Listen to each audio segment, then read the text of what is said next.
get the good stuff. Wait until I come back.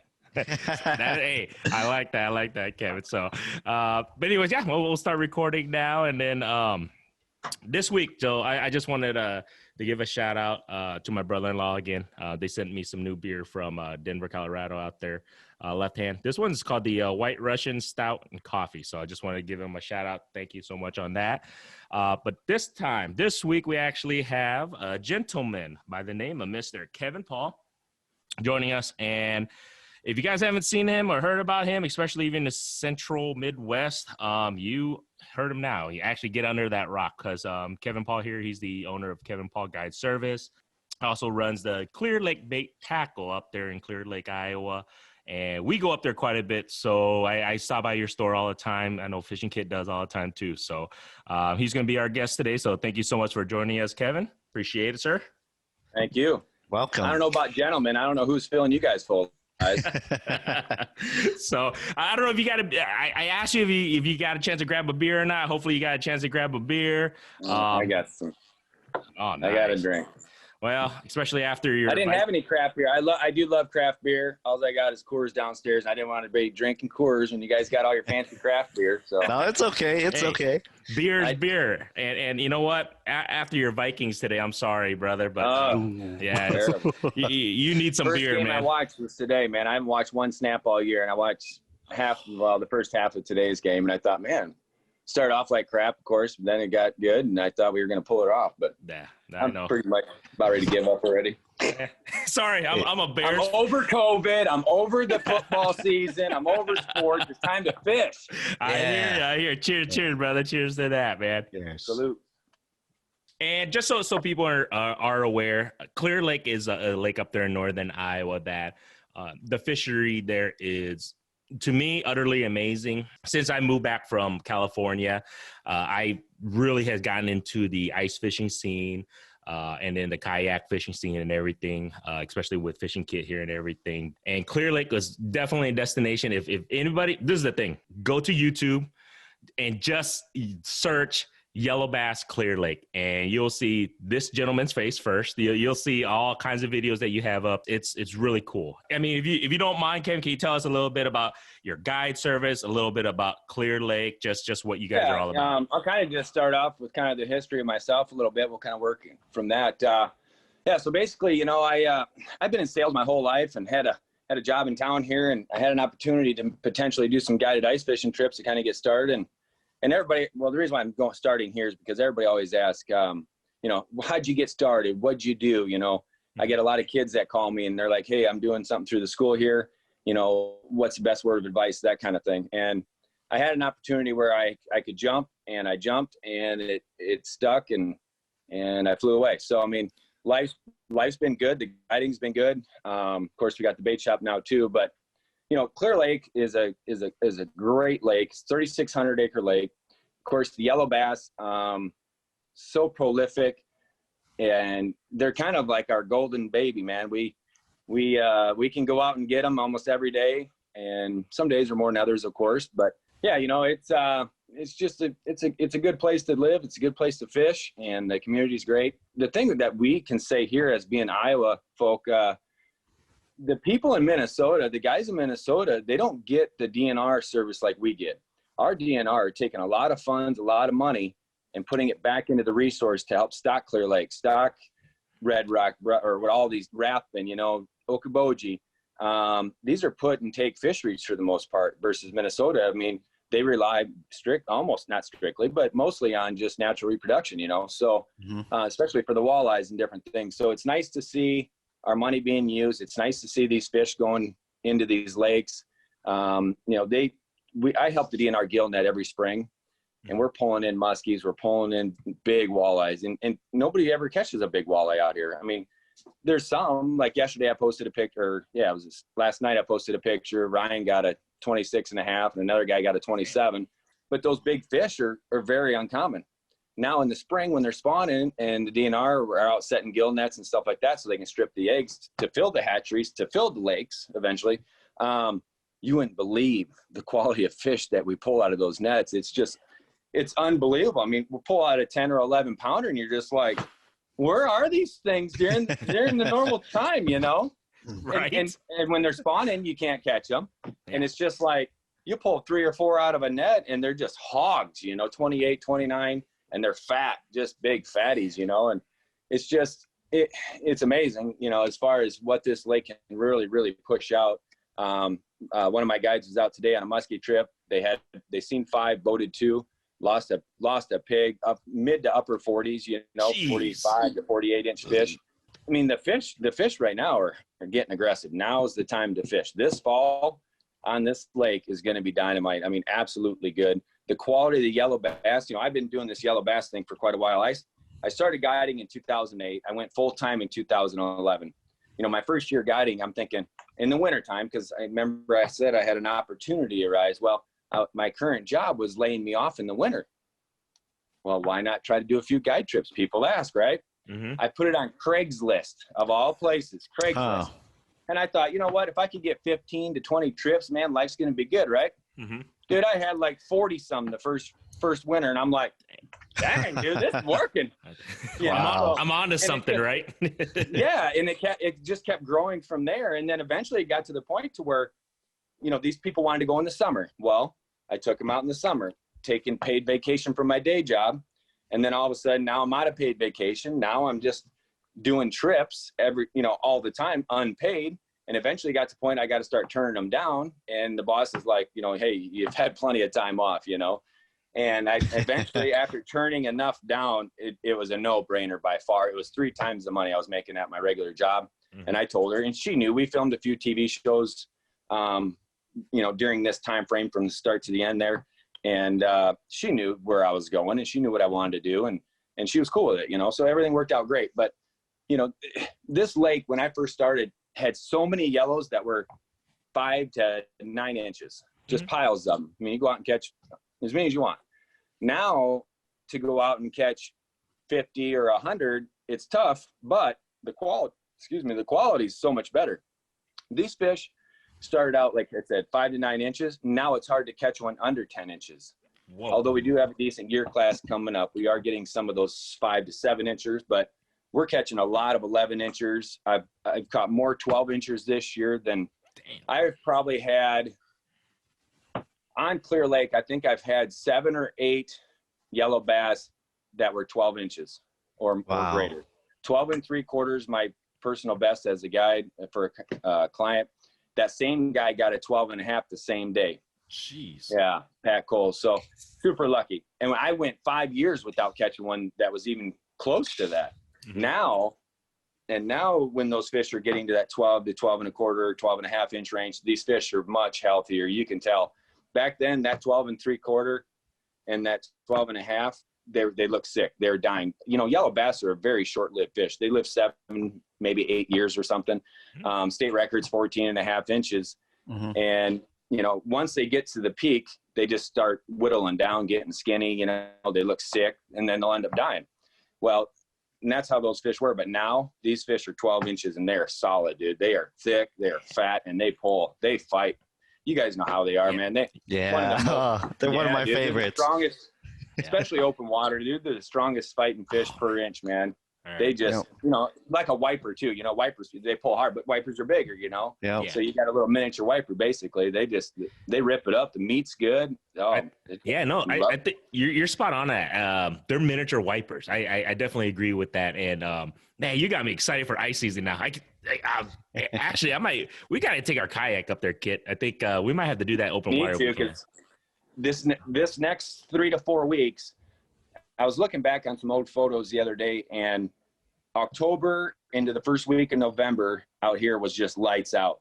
The fish were pushed up on the windy, sandy flats. The bait fish were there. The weeds are dying off. The weeds are dead pretty much, most of them. So now you can fish a lot more water. Right now there's so many weeds still standing, which is good. There's a lot of fish in those weeds, but man, if you don't know how to get them out of there, it's kind of a pain. We've been doing a lot of our, I got that, the Helix on my boat with side imaging, the Mega Plus, and it's funny because I'll be trolling down the shoreline, watching the weeds on the one side. The other side of my side imaging is just clear open water, right? Mm-hmm. And you'll be able to see the pockets. The pockets are kind of horseshoe cupped. There's a big cup inside that bowl. They're stacked, dude. They are so stacked in there right now. So then we'll spot lock on there and we'll just start hammering them. And then guess what shows up? Mr. Muskie. And he'll be on there. Oh yeah, dude, it's intense, man. Cause we'll be on there and we'll see a muskie on the one side. We got yellow bass on the other. And then we get like yesterday, we get the muskie rod out. I had 4 muskies come in the same spot, 4 muskies in a pack traveling together, feeding together on a school of yellow bass. And I gave this 13-year-old Braylon, I gave him my pole. He casts out this big muskie thing. 3rd cast, boom, he gets one both sides. He's never seen one, never been close or nothing. He jumps. He's like, whoa. He's freaking out, you know. He's freaking out. I'm like, dude, get your lure back in the water. Why is your lure out of the water? The fish is right there, you know. And, you know, he's just, it's all intense. You know, you're going at it, man. And then he kept going, and he ended up getting 3 follows in about 20 minutes right there. So, and they're all 3 different fish. You could just tell by the size. And those were the ones I was marking on my side imaging. So it just goes to show you how important it is to know your electronics, learn your electronics, and just, you know, be one with your electronics, because that is telling you if there's fish there, you know? Yeah. And man, I've never caught a muskie. So that's like, that is my unicorn. Well, we don't eat them. You don't eat them. No, I know. Well, we know that. Throw them back. Of course. That's a guaranteed on that one. But that's a big no-no. Big no-no. I've had so many people. Everybody asks me, you know, can you eat them? Northern pike's one of my favorite fish to eat. I love northerns. Oh, northerns are awesome. Firm, white, flaky meat. They're sweet. They're good, you know, if you can get the bones out. Well, muskies are not the same. You get a muskie and you get a northern, you smell the pike, you smell the northern, or the muskie, and night and day difference. The muskie's just got a nasty stank to them. And I've had people on the lake that have actually caught them off their dock. They get throat hooked or whatever, they die. And they're like, well, you know, I'm going to try one. I'm like, because they've called me. They're like, how do you cook it? I'm like, you don't. Throw it. It's dead. Just leave it in the lake, dude. You know, sure enough, it was about 3 days later, they called me back and he goes, dude, that was the worst tasting fish. We cleaned it, prepared it properly, and got it all good. We thought we seasoned it good. He goes, it was so nasty, we just threw the whole thing away. So it just doesn't pay. I mean, if you need the food and you're hungry, I get it, dude. Eat the fish if it's legal, you know. I get it. Yeah, you know, you guys know what I'm talking about. I mean, you know, selective harvest is a big thing. So all of us, you guys, me, all of us fishermen are way better than the old guys back in the day. And you know why? Because of technology. And all the advancements that we've had, the pioneers of the industry are leading the way. You're right. Because the technology today, I mean, you look at all the flashers, the fish finders. I mean, it's unbelievable what they have today to make fishing, whether it's ice fishing or even open water fishing, so much easier to locate fish. It's gone to the next level. I agree with you. Live scope. Exactly. I mean, it's kind of crazy when you can literally know if there's a fish there or not. Because, you know, back in the day, like you're saying. And what way it's swimming. Yeah, that's insane. And if it's the right camera angle, the right picture, you can see it open its mouth if it's the right fish. Yep, fishing kit right here. He has cameras, and I went ice fishing with him, and you're right. You can see the fish literally take a bite of your lure, and you can set the hook from that versus, like you said, 20 years ago, people were just fishing blind, you know, in a way. And they line up that tree with this, because old Ricky said that there was a rock pile out in the middle there, you know. It's a great sport. It's a good hobby for kids to get into. It keeps them out of trouble, and I think everybody needs to try it at least once, you know. So totally agree. And the information is like so readily available nowadays too. Like, oh, I wonder how the bite is on Clear Lake. I just hop on Facebook. Like 30 seconds later, I know what's biting. That's another thing too. Being the owner of a bait shop too, you know, the guide service and the bait shop are they're 2 separate businesses. But you know, when they come into the bait shop, we want to put people on fish the best we can. Are we going to go out and tell you exactly what to do, exactly where to go, exactly? We tell you the general area. I can't just put you spot on spot. Here's the reason why. Fish got tails. Fish swim. Every single day when I go out, people assume I'm fishing the same spot. They assume I'm going right. No, dude. My waypoints are different every day because those fish move, you know, and that's what the side imaging's for, man. You just drive around until you find them again, you know? Yeah, and like we said, the technology, man, is amazing. It's expensive, but it's amazing, and it's definitely worth it. what other, just so people are, if they are just listening or watching, what other species are up there at Clear Lake besides, you know, the yellow, obviously Clear Lake is really like nationwide, actually worldwide known for the yellow bass. But besides that, what other species, that you target that you know, that is huge up there? There's some that I target and some that I don't target, but I should. So, Okay. you know, the muskie population's phenomenal. They go through trends, you know, the DNR stock, and I don't want to be quoted, but it's like 600 every other year.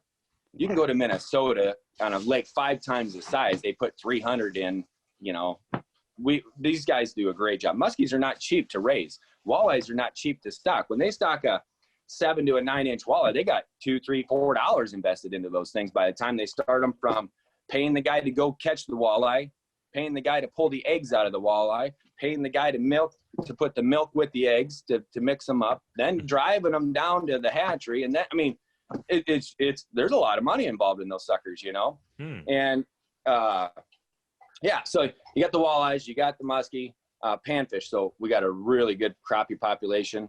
I would say overall, the numbers are probably down a hair to what they were a couple years ago, but the quality is so much better. What we have seen over the last few years, now that the yellow bass are kind of getting in check, that's kind of where I was going to go earlier. The size of the yellows were small then, now they're big, but we have probably half as many. Well, you don't need to catch 300 or 400, you know, you can go out and catch 50 or 100 monsters and be happy. And now we're seeing the crappies getting into that 12, 13, 15-inch range. We weighed one that was 2.7 crappie last winter. I was in the bait shop late at night, and I'm in the back doing some stuff, and I got the safe open. I'm kind of going through the change, make sure everything's good for the next day. And it's kind of at night. I don't like to be, you know, people knocking at the door at night when I'm trying to count money or do whatever. Boom, boom, boom. I'm like, oh, I peek my head around the corner like this, and out my front door, the glass is like this big. And out the front door, there's a crappie filling the whole window. I'm like, holy cow, come on in. So I run up there quick, and it's 2 little kids, got this giant crappie, 15 3/4, I think, with the mouth closed too, by the way. Whoa. And just a thick black crappie, you know, and so the crappies are good. The perch numbers, if I had to guess, I'm going to say the perch are probably the most abundant in the lake. The quality's not quite there yet. You know, I seen a guy at the cleaning station the other day. He did have a couple 11-inchers. I've caught a 13 out of there before, but they're 7 to 9 inches, you know, the smaller ones.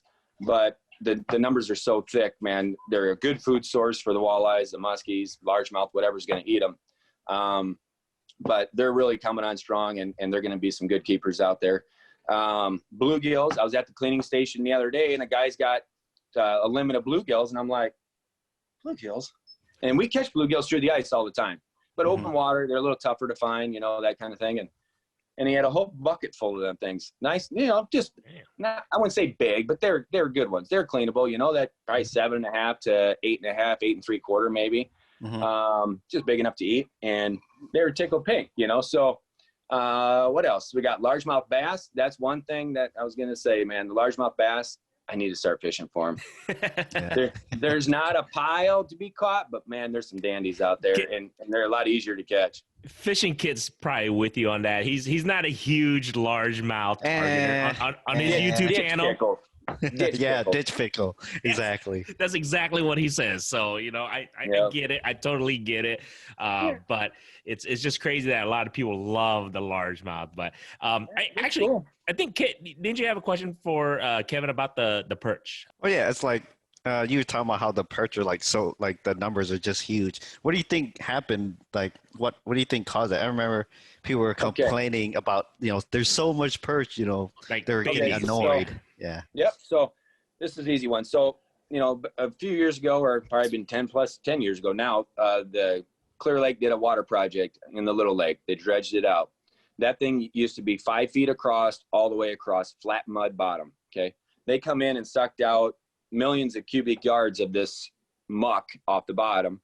And now there's 28 foot, there's 22 foot, you know, and they pumped all this stuff out. Well, and then they also drained the marsh that feeds the lake. Well, the marsh was dumping in silt and just crap nonstop, making the water quality not as good, which affects the weed growth. So now we have the marsh. Once they dry the marsh and then they fill it back up, what happens is all those plants and vegetation can create a root system again.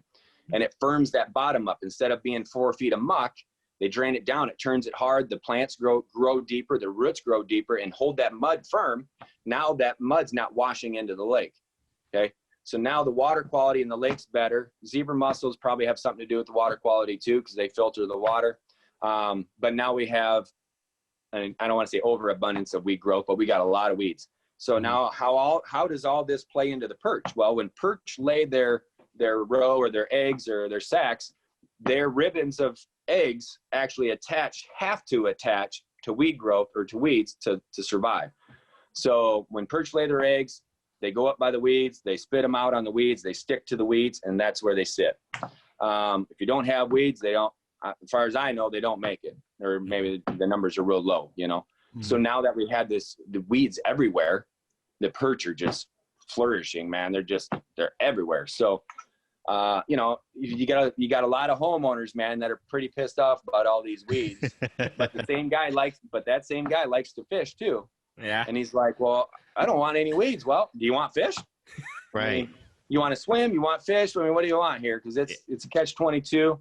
So I know the DNR have passed some things lately. I'm not going to say exactly what they are, but they did pass a few, I don't want to say laws or ordinances or whatever, but they did pass a couple things to help with that. They are going to, I don't know if it's been signed yet or whatever, but so homeowners will have the option to be able to try to, you know, combat those weeds a little bit too. So, you know, normally you can't just go out there and start, I mean, the DNR are pretty tight on all that. So, yeah. But you know, that's complete new information that I never knew about, you know, perch and how their eggs, and that totally makes sense now. Do you think it's going to be like a good population of perch in, like, let's just say like 3 to 5 years? I mean, are they? Well, we got the good population now. Yeah. I mean, size. I mean, yeah. So I don't know exactly what they're feeding on. I know we got a lot of bloodworms in the lake, or some. We got a lot of spot tail shiners and things like that. And so I don't know if the perch are more surviving off of bug matter or bug life, or are they feeding on bait fish or crawfish? I mean, I clean perch, they got baby crawfish in them all the time. Well, baby crawfish are only babies for so long. Yeah. Until the next season. So now what are they going to do? Now they starve or find something else, bloodworms in the winter, you know, that type of stuff, mayfly hatch, you know, whatever it may be, you know, mayflies coming up off the bottom, the bug hatch. There's a lot of 10 to 11 and a half inch perch in the lake, but man, you got to catch about, I don't know, 100 of them small things to get that good one. We went through that. I think I want to say about. I am going to walk. I'm going to go out and flip that steak.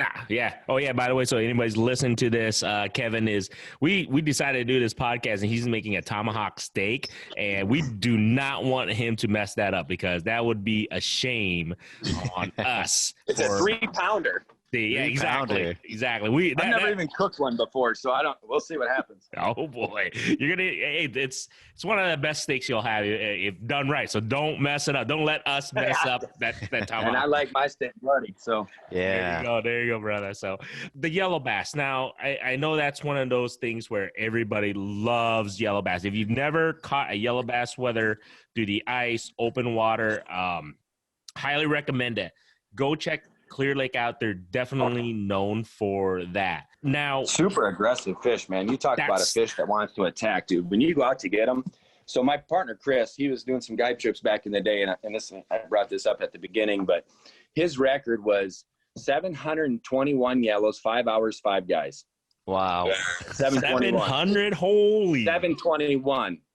Jeez. Now that's some fish. That's a lot of fish. And the Yellow Bass Tournament, you know, we host that Yellow Bass Bonanza, which we can talk about later. But, you know, that Yellow Bass Bonanza, we harvest a lot of fish during that.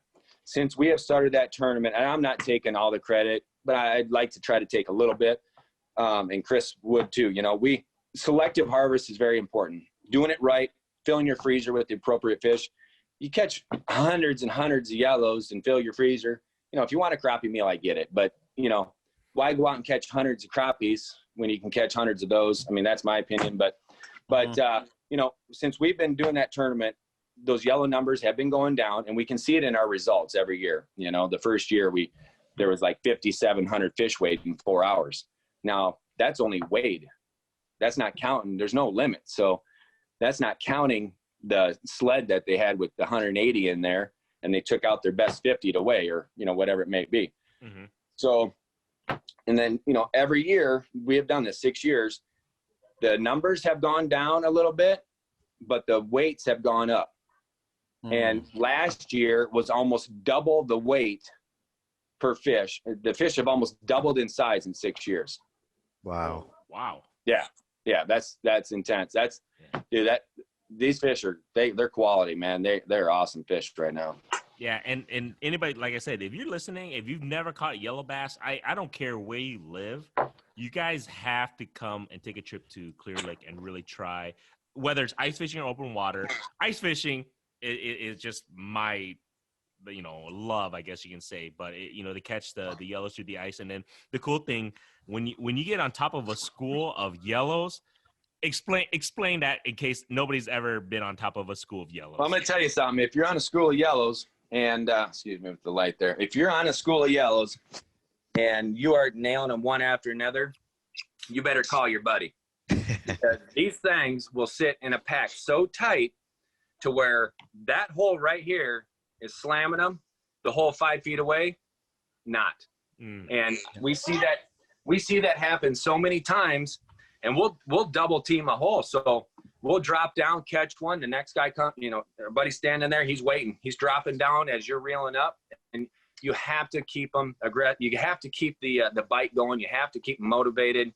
The more you can keep them interested and hanging around, you know, the more you can rip them out. If you want to catch large numbers, you got to fish fast. If you don't fish fast, you're going to slow down, and then the fish just lose interest and they're gone.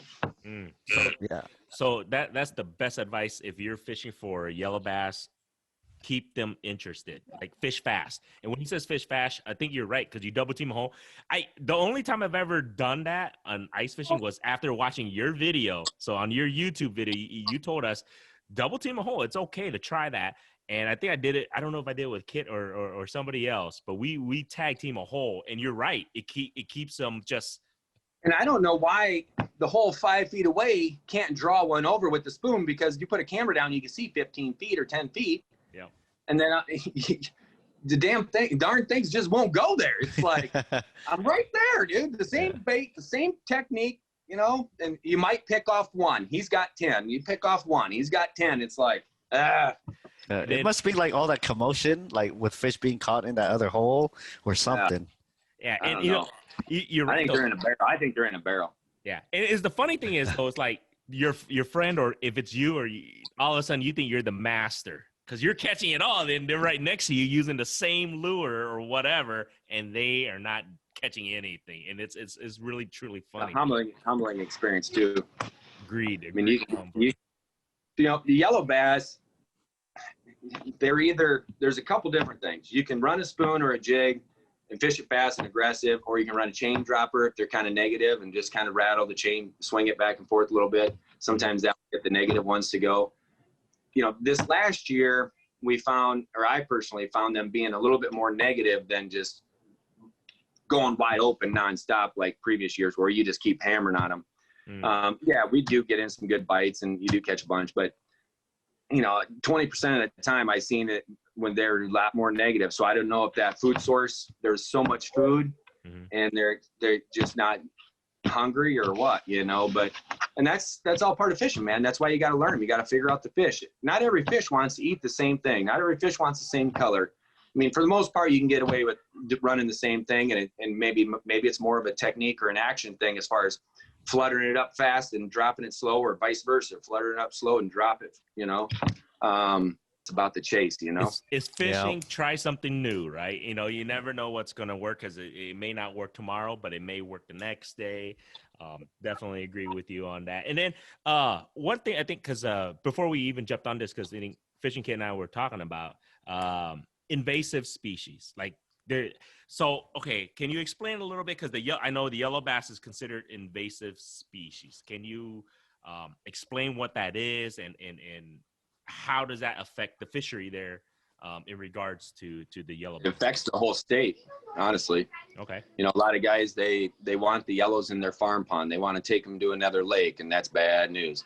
The only reason why they work here, or maybe Okoboji or something, or some of the lakes that get a lot of pressure, is because of a lot of pressure. They get harvested. Those yellow bass tournaments, stuff like that, they're pulling those fish out. I've asked the DNR this before as far as being invasive. Technically, they're not invasive. We introduced them to the lake.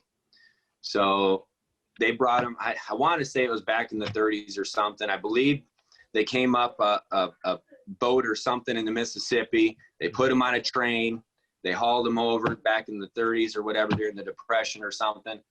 And you know, to create a food source, you know. And they've been way up and they've been way down many, many times since then. And so, but as far as being an invasive qualities, as far as no limit, no size restriction, take as many as you want type thing, that's because they just overproduce, they reproduce. I think they might go through a couple different spawns there where that's part of the problem, you know, versus the walleye. They go through the spawn one time basically and it's over, you know. I wish I knew exactly, but I believe they go through a couple different spawns through the spring or whatever it is, and they can just take over. So here's the problem with yellow bass and why their numbers are down and the crappie size is up, is because the yellow bass, you got a lot of mouths to feed, and those guys, you know how they are ice fishing. Yeah. Bam, bam, you know, fish after fish after fish. They're hungry. You know, they're eating. They're looking for food all the time. So like we cleaned a pile yesterday. And you open up the stomach and he had 4 or 5 baby crawfish in there, plus a minnow, plus, you know, our night crawler or whatever we caught them on. I mean, why would they keep eating? You know, and that's what they do, man. They'll eat you out of house and home, man. And that's kind of why I believe that, you know, their numbers are down. It's a lot less mouths to feed. Now that the quality of the size is good, they're feeding on bigger stuff. They're eating more of the bait fish versus the whatever, you know, and it kind of just help balance things out, I think, you know. So yeah, no, that other species in the lake. So we got flathead catfish. Clear Lake is awesome channel cats, man. We got huge channel cats here. We had a stretch this year. We had 12 channel cats in the boat. The smallest was 8 and the biggest was just under 13. And that's a good average size, 8 to 10 pounds. I mean, I've seen them up to 20 pounds in here. I've seen flatheads in that 35 to 38 pound range. Muskies, you know, they kind of get to that 50-inch range. They top out. Walleyes, they get to that 29-inch range. They're kind of topping out. Yellow bass now 12, perch 12, 13 if you're lucky. Largemouth bass, though, they do a bass tournament every spring. Is that noise bothering anybody? Can you guys hear that in the phones or not? I can hear it, but it's okay. A little bit, but it's fine. It's hey, called, quiet down over there. It's called life. It's called life, Kevin. I get it. I got 4 daughters. I get it. Oh God, thank God. Hey, keep in mind, they're 7, 5, 3, and 8 months. You're an idiot, dude. Yeah, a little bit. Yeah. See, no. Why do you think fishing kids laughing? Because it's true. Depends when's their birthdays. Most of them in winter. Oh, dude, you are an idiot. You love to ice fish, man. You're I know. To pre-plan this, huh? I hear you, brother. But you know, life is life, man. What are you gonna do? They do this bass tournament in the spring, and I was blown away by the quality of fish. I mean, 6.8 pounders. You know, just 5 to 7 pound, potentially bigger bass. I mean, 5 pound bass is a big bass, but it's not great. I mean, it's nice, you know. Oh, yeah. But to go out and catch quite a few of them, I mean, and we're catching a lot more of them, you know, incidental bass too, just fishing for whatever, which is fun. Back when I grew up, this lake had a pile of northern pike in it. I'm talking, you would come over and you go ice fishing, you're guaranteed to catch pike. Well, everybody likes pike, so guess what? They all went home. And that's when they really started stocking the northerns again, and they couldn't survive. So before the dredging project and before all this wheat growth, pike need weeds too. And they're dumping a lot of pike in the lake every single year, and guess what? Hardly any made it. And then now that we got the weed growth, they've been getting more aggressive with the stocking program for the northerns, and we're starting to catch those pike again. And it was cool, man. We go out in the boat, you catch walleyes, you catch 4 or 5 northerns, you catch, you know, whatever. that makes it a lot more fun. The only thing we really don't have is smallmouth bass. So Yeah. other than that, we pretty much got everything. So Gotcha. And then now, actually, as I think right now is winter is upon us. I guess because it's fall's here. I think a lot of people are getting the ice itch and everything. But you guys got the ice season kickoff coming up, right? Because I think yes, because Fishing Kit's going to be going up there. Actually, one of our vendors, Saki Fishing, Sean, he's going to be. Yeah, I'm going to be helping Sean. Yeah, they'll be up there. I'm going to try to swing by up there also. I mean, can you tell a little bit? Because I know this is actually I'll tell you what, guys. thing. Sean makes a pretty badass rod, dude. Yeah, dude, he did a great job on that thing. He made it my Minnesota Vikings, baby. Oh, poor guy. It's for sale. It's for sale. Just kidding. But no, he's a great kid. He's out for the right reasons. He's doing this for the right reasons too. Yeah. He's a very humbling kid. He's not out to brag and try to, he's not talking crap about anybody. He's pretty good. So, a lot of guys, they ask me and they're like, hey, what's it take to be on a pro staff or join somebody? I want to be associated with something. And you scroll through their Facebook page and they're posting a bunch of crap that it's like, and all these companies, what do you think they're doing? That's the first place they look, social media. Yeah, we were just talking about this, me and my mom, pop.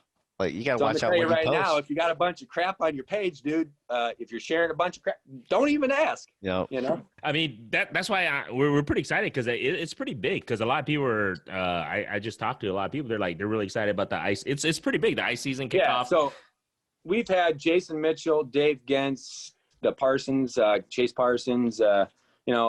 Pretty much most of the major guys in the industry. Some IDO guys, Joel Nelson and stuff. And it's a great opportunity. So one, a lot of great sales. We try to run promotions and stuff. Everybody assumes everything in the ice industry or in fishing industry has got a huge markup. They're going to make a bunch of money. Okay. Tackle. Yeah. You make a little bit of money, some of that type of stuff. Bait's good. But when you start getting into the big ticket items, the margins are not what everybody may seem. I've had a guy come in, he's wanting to buy a Vexilar and we had him on a great show price. And technically I'm not supposed to say that. But we had him on a great show price and he's like, I tell you what, you knock off another $50. He goes, I'll go ahead and do it. And I'm like, come over here. And I walked him back to the computer and I showed him exactly what my cost was, what the discount was. And with his discount, his extra discount he wanted, I was going to lose like $1 or $2 or something. Uh-huh. I'm like, dude, I'm going to be honest with you. There is crap in electronics. It's bad, like 15 to 20%, if you're lucky, Yeah. And of course, and then during the show season, guess what? Everybody's got them on sale. What do you do then? It's like, it's a tough thing because they're expensive. Mm-hmm. When you order Markham or you order Vexilar, these are not a couple $1,000 orders, You bring in a big shipment or pallets of them, you got tens of thousands of dollars wrapped up in these things. And on $10,000, how much should you really make? A couple thousand, $50, like some people are. I mean, you want to make something. You don't want 50, It's good. I don't want to say this because I own a bait shop, but it's good to support the shops. Those are the guys putting you on the fish. Those are the guys that are going to educate you on why do you need a hub shelter over a 2-man flip over? Well, you got 3 kids coming up. They're babies now, but, or 3-4 years old now. Well, think about a couple years, you're going to want something. Or maybe you need a 1-man. Maybe, I had a guy today. He's like, hey, I'm getting into ice fishing. I've never done it. I want to start this year and start taking my son ice fishing. I said, great. He goes, so where do I start? I said, you start at our ice season kickoff because all the pro staff guys, the guys in the industry, now with COVID, I don't know what's all going to happen. We're going to try to get as many here as possible, but we'll have the guys there, the knowledgeable guys that are out there every day fishing, out there and know the product. They can help him. They can help him figure out, okay, you're a beginner. You don't want to drop a lot of money. That's not your style. Maybe you want to just get in light. So you're going to buy a cheaper ice suit. Maybe you buy a uninsulated shag versus insulated, but you still got to, maybe he already owns a heater, and honestly, uninsulated, insulated, it's not a huge difference unless the wind's blowing hard. Yeah. Other than that, but it's hard to even find an uninsulated shack anymore. They're pretty much all insulated, but that's true. But that's the best thing about our ice season kickoff. It's not just the good deals we run and the promo items and all the free stuff you get and whatever else. It's about the education, talking to the guys, letting them help you catch more fish, and just learning your electronics, you know, learning how to jig, learning how to tie a knot. I mean, for some guy, you know, there's all levels of people, and, you know, people tend to assume that everybody can just watch YouTube and be a professional fisherman, or not a pro, but a great fisherman. It's not that easy, dude. Nope. I was out last night fishing after dark last night until almost 4 a.m. And damn. Yeah, chasing walleyes. Okay. I got humbled last night because these things, they would come up. I'm going out as soon as we're done here, so hurry up. No. But it was weird. You know, I brought 3 poles, and everybody assumes I can go out and catch fish. Not necessarily. Dude, I missed so many fish last night. They were short biting. They were doing this. They were doing that. And I would see a couple hit it because it's night and I got some lights there, and I can see the fish come out and nail my crankbait or my plastic or my minnow, whatever I got. And it's just like, what am I doing wrong? You know, so I'm still trying to learn, and so are all these other guys. I mean, I've fished with Doug Stange from In Fisherman, Jason Mitchell, Outdoors, Bob Jensen from Iowa here, a few others, and all of them still learn every single day. You go out fishing with them, not one's a know-it-all. They are there to learn the bite at that moment, because every single day is different. I like that. Learn to bite at that moment. That is probably one of the. I just made that up, but it sounded. Hey, that's a good one. That's a good one. That is probably one of the best advice that any fisherman will ever hear. Is there's no to my cocktail. Cheers. But there's no secret to it. Like you just said, you learn to bite at that moment. You know what's funny? I was out at a little pond, borrow pit just outside of town here, and I love fishing by myself. You know, I love fishing with my buddies and stuff. I'd rather go by myself because that's when you're going to learn. That's when you're going to experience or experiment and try new things. I'm sitting on this borrow pit, and I got some plastics on. I'm very confident with plastics. I mean, I know I can get fish on plastics no matter what. But I always carry a bait puck with some bait because you never know what's going to happen. And I had these fish coming in, bluegills, crappies, and perch. They're all 3 down there. And I tried colors, I tried shapes, I tried sizes. I could get them to just bombard the bait and then hit the brakes. They just shoot in. I'd see them on the sonar, and bam, they'd stop. They maybe would nose it, and then they would just swim off. And it's like, what the heck? All right. So then I started putting waxworms on. Okay. And I had maggots I had everything. I mean, I'm just going to give you the short version, and then all of a sudden they come in, and I got a little bit more of a bite. Now I maybe caught 1 or 2. Well, then what I started doing is I took the wax worms and I hook a couple on there, just nip hook a couple, and I would just crush them and get all those juices and everything flowing right out of them. I drop it down there. The next one was he swallowed it all the way back to his throat. And then it was like, boom, there they are. Now I got it. But it took a series of things to figure it out, you know? So every day is different. Try to figure it out, especially when you're with buddies, because everybody shouldn't have the same spoon on unless you're all catching them, you know? Nope. Somebody's got to be a sucker. I like that. No, or a guinea pig, whatever you want to say. Definitely right, though, on that, because we tend to do that. I tend to do that a lot. I tend to, hey, Kit, what are you using? And then I try to use the same thing, but you're right, because if you're with a bunch of buddies, everybody should be trying something new, unless it's something is just hitting the crap out of that one specific lure. So definitely makes sense on. If we got time, I would love to tell you about a story at Okoboji. Oh yeah, go ahead. I love Okoboji, but go ahead. It's a very humbling experience for me. I'm not a guy that knows it all. I've been down that road before, fishing with my brother, and you know, I was over on the Mississippi. We'll get to the Okoboji in a second, but I was over on the Mississippi. We were fishing walleyes. My brother was running a purple hair jig. I had orange. I was getting a couple fish. He was hammering them, but I was too proud to switch. And I told myself, you know what? Screw him and his damn jig. I'm gonna outfish him with this one right now. More technique, right? I couldn't do it, man. I tried and tried and tried for hours, dude. And somebody tried calling me here. Sorry about that. So I tried and tried. That day really put something in my mind that says, you know what? Never be too proud to switch. You know, if somebody's catching them on that, start with that and work from there, you know. We're over at Okoboji, and we're ice fishing. We're in Miller's Bay. And there's a bunch of people there. I'm sitting there, and there's one kid out of like 50 people in this big area, and he is hammering them. I'm talking slabs. And Okoboji, the water is so clear. So, I mean, you know, you can see down 20 feet. You fish within 15, 20 feet of that guy, he's not catching fish directly underneath him. He's catching fish that are coming in from a distance. So what he's doing, so I'm sitting here, he's hammering them, right? And I'm getting so mad. I mean, I don't like getting out fish. It happens a lot, but I hate it. In the boat, it don't matter, dude. If I got people sitting next to me and they're hammering them, I'm just like, I feel like the guy that pulls up by me and we're hammering him, he just leaves because he can't catch them, you know? It's the same. And I get that too, man. It sucks, you know? I'd like to think I'm smarter than the darn fish, you know? So finally, man, I had enough courage, and I walk over and I'm like, dude, I need some help. Can you give me a little bit of pointer? What do you got going on here? He goes, I tell you what, here's what you do. So we were using pink wedgies on the smallest, tiniest 3 millimeter jig you could find, and hooking that on there. And you can imagine a big wedgie with a tiny, tiny jig and the slow drop that thing would do. Well, we were in 12 feet of water. I was dropping down to probably 10, maybe 9, and started fishing. He was starting to fish it a foot under the ice. So he would start a foot under the ice and then work it down slow, just like swim it down and then bounce up and then kind of flutter it back down. And what he was doing is he was catching that fish's eye that was 15 feet away.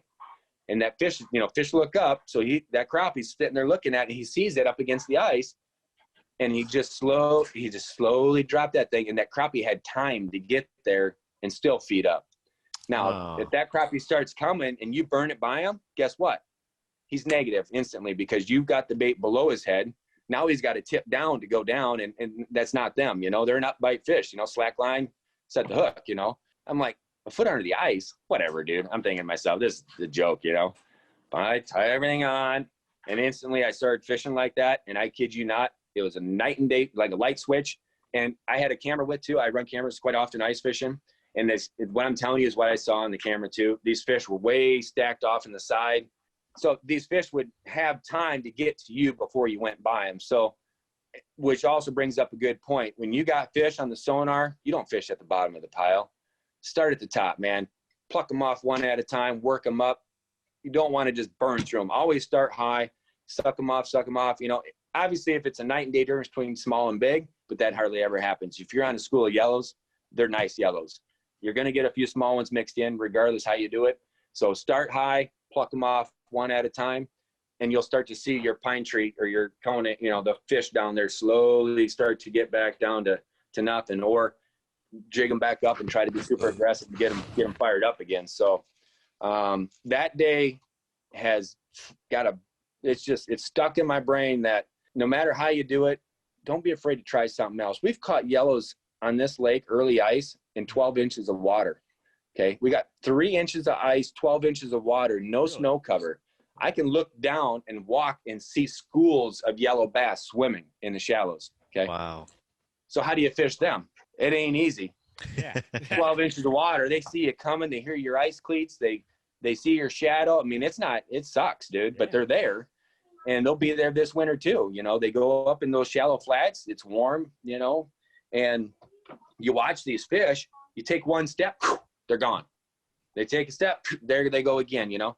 So what we kind of started to do is drill a bunch of holes at once, you know, and we could get into all kinds of stuff about the proper auger, fishing fast with the proper tools. Dave Gentz always says, don't leave your anchors on the ice. Well, how about the guy that shows up to fish, throws out this, throws out that, he's got this with, he's got this, and before you know it, he's got 15 items laying there. Does he want to go pick all them up to move? No. He's camping it out, man, you know, and guess what he's going to catch? Nothing, unless he gets lucky, and maybe he's on a spot, fine. But for the most part, 90% of the people that go out, they're looking for fish like everybody else, you know, and they get out there and they get so worked up on being warm and just getting camp set up. And if you want to be a successful ice fisherman, don't bring a shack, just bring a bucket or a flasher, your rod bag, your tackle boxes, and fish on your toes, man, and keep on moving. And you can just pile them up. They got great ice clothing out there right now that will keep you warm. It don't matter if it's 25 below zero and wind blowing. if you dress appropriate, you got your back to the wind, you cup around your hole, and you got snow blowing around your head, it's okay as long as you're catching fish, buddy. That's all that matters. And we all have ice houses. I love my house. I use it all the time. I mean, you know, when you find the fish, that's the time for the house, not vice versa, you know. So stay aggressive, stay light on your toes, and just keep moving until you get them, and have fun, man. That's what it's all about. Perfect advice, man. You can't go wrong with that. No, I agree with you. You got to stay on the. I learned from Fishing Kit here too. You got to stay on the move. You got to stay on the move. I'm never in the ice tent. Like every time I go with him, like let's set up the tent. I'm like, no, I'm gonna keep fishing outside. I'm gonna keep moving. I like being warm. All right, sorry, man. I do too, man. I do too. But we all do. But I also want to catch fish. I love cooking brats on the ice. I love doing all that stuff. Exactly. Bacon wrapped deers, the back straps or whatever. So. But you won't catch as much fish, though. I definitely agree. So, real quick, November 6th, 7th, and 8th is the ice season kickoff. Perfect. Make sure, so Friday, typically we try to get started around that 10 o'clock. I mean, you can come at 8 when the doors open, but we're still trying to just get everything finalized right in the morning there, because there's some last minute things that show up from the vendors that we have promotion stuff too. So 6, 7, and 8, typically Saturday's our strongest day. If you decide you don't want to deal with the whole COVID thing, you don't feel comfortable coming during that show, call us, let us know. I will do everything it takes to earn your business. You know, if we have to sell it to you before the show, you know, that week, you know, a few days before the show or that week, we'll do that. The other thing to think about too, for everybody out there that's watching, ice supplies might be a little harder to come by this year. So if you're after shacks or you're after one particular item, make sure you know if it's going to be available, because a lot of the companies right now are already out of product. So that means that product has already been bought, shipped, and delivered or close to delivery to all the retailers. And once we got that gone, unless they get a shipment in January or something, or late December, then we can maybe get some more. But there's a lot of stuff out there right now that we can't reorder because it's gone. So we're taking pre-orders now. So if you want to call us, you put a small deposit down. We can pre-order it, save it for you, guarantee your spot on it. Also, the Yellow Bass Bonanza is on Valentine's this year. It's February 13, 14. We have a big ice bash, we call it. It's a get-together at the legendary Surf Ballroom. It's a place where Richie Valens, Big Bopper, and Buddy Holly last played before their plane crash. I've watched Ted Nugent there, Miranda Lambert. We've seen a million concerts there. It's a great place just to be in, let alone to be there for the ice show, or ice bash. Ice bash consists of a really awesome dinner, some prizes. We give away about 10 grand worth of prizes that night. We have probably 60,000 in prizes and whatever for the actual grand prize. We're looking at, you're the first person to hear this public. You ready for this one? All right. 2021 Yellow Bass Bonanza, first place, diamond rings. What? So, YBB champion, gold rings. Really? Are you serious? That's what we're working on. It's in the works. So he's getting them done up, and you know, there's some tournaments out there that give out some rings. I thought it'd be pretty cool. And then however, I don't know the design yet, but we're gonna have hopefully where you can add a stone, like a top 10 finish would be a certain color stone, or you know, and then you can just have stones added, or I don't know, just it's something different. You know, we always try to do. We give away Polaris Rangers, four-wheelers, you know, a lot, Garmin live scopes, whatever. You know, we give away a lot of stuff, but the rings, man, that'd be kind of cool to give those out. So that would be pretty cool to. Hey, Kit, we might have to try it this year, man. I mean, I've been talking about this with my brother-in-laws from Denver, because they got us into ice fishing.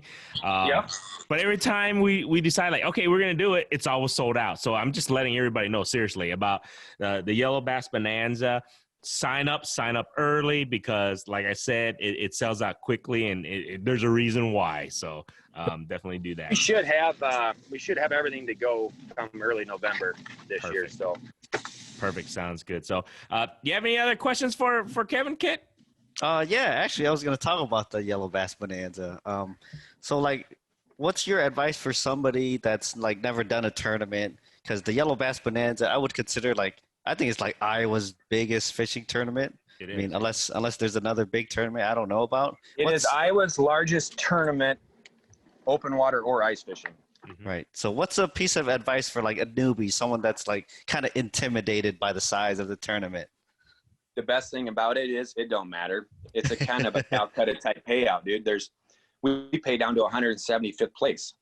So, and 175th place might be 2 brand new Vexilars or something, you know, something cool like that. So we got it kind of set up to where you don't have to be an expert fisherman. I mean, the guys that are after it and want to win, they're fishing all week long. They're up there. They take days off of work. They're busting their butt to try to place in the top 20, you know, and not that you only have to weigh 30. So you go out, if you get lucky and land on a hole and catch 30 nice fish, it doesn't take much to win. I mean, it takes a lot to win, but I mean, for a guy that wants to try to get into it and bring, what I like to see is guys bringing their kids up.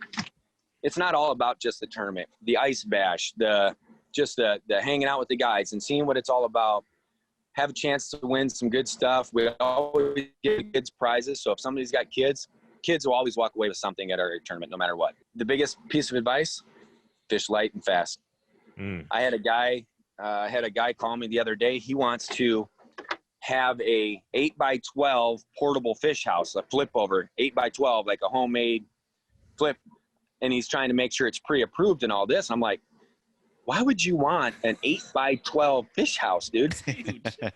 I mean, these guys are going to be running circles around you and you're still packing up. That's an anchor, and that's more of an anchor, dude. That's like a battleship out there. How are you going to move that thing, you know?